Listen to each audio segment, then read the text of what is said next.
review with you is the TOSI. It's the Test Object Surgical Instrument. I'm going to pass these around so everybody gets to look at it.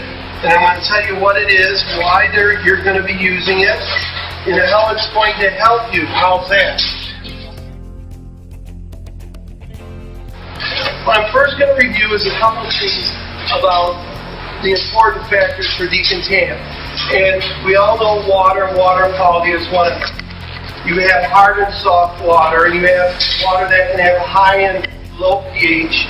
So you yourself know, living in the western side of the state, a lot of you have water softness. You know, if you go and you take a shower and you lather up and that doesn't come off, something's wrong. What happens is that water's too hard, there's too many minerals in that water, so the detergent that you're using, or the soap, is more attached to those chemicals in the water than it is to the target soil or dirt on your skin, so it doesn't come off. So if you get softer water, the detergent then is able to attack the target soil. So if you have water that is too hard, you're going to have to use more of a solution. So you want to have a softer type water, so you would use less of whatever you're using. So it makes sense.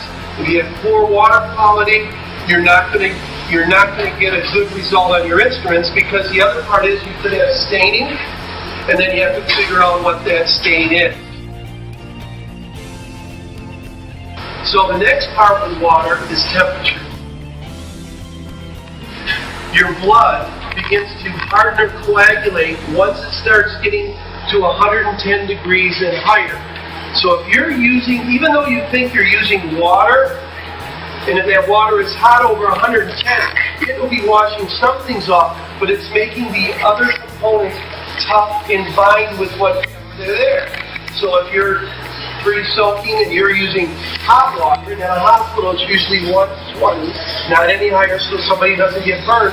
And you run straight hot water and you're putting those instruments in there, you might be cleaning off the hemoglobin, but that fibrin albumin is going to be tougher to clean, because it is now has coagulated and it's made it stronger and really binds with that stainless steel. So knowing the temperature again and that pre-wash stage is very important.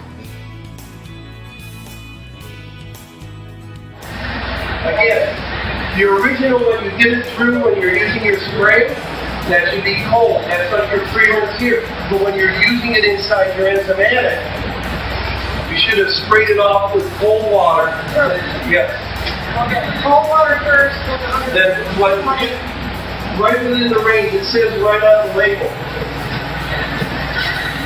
We don't know how hot or warm that water is. Oh, we can talk about that later. There's a $1 little thing you can buy and put on there, and you'll be all set. It's a liquid crystal. It only costs $1, and then it reads the temperature. This one says per warm water, 1/8 to an ounce. If you're manually soaking, it says 1 to 2 ounces of warm water. Soak 2 to 3 minutes or longer if required. Up to 15 or 20 minutes, it needs to have contact.